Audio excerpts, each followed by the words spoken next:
Hapon na niya mga ka-idol. Karon magluto tag pansit dol. Mao na atong mga lamas dol.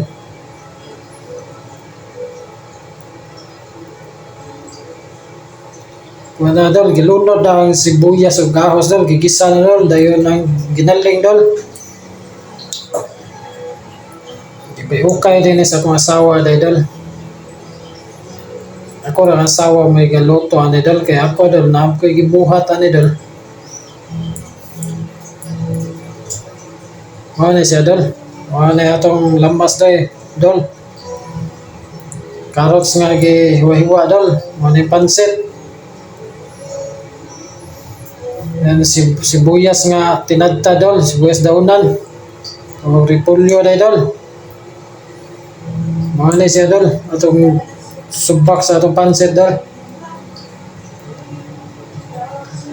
Untay laing makakuan dol. Mahal mag isda pansit sa taron dol.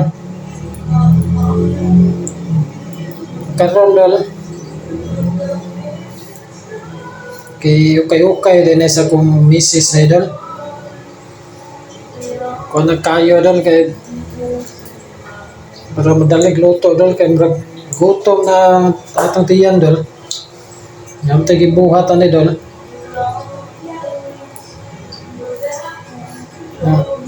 Ako nang ukay dia dol.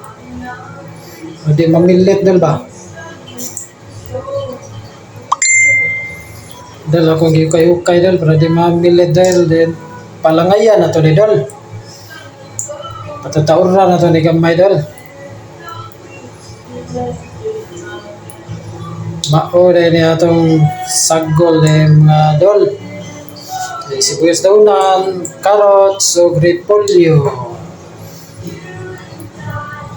Naay po tayo sagol ni ani dol.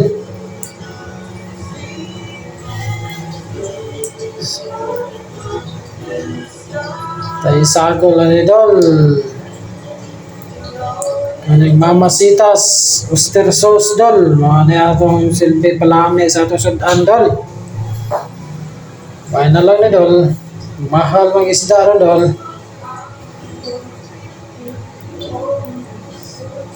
Sabuan dahil nagbalik ko sa kabalding tubig dahil dol. Mauna ni sa forma sa atong kuhan luto ron dol. Okay na sa kong misis dahil dol. Ito ni palangayan dol, ato takluban dol. Ang hapon dahil ninyo mga kaidol. Sa itong ganahan, ay mo kaikog. Follow, like, and share lang dol. Thank you for watching.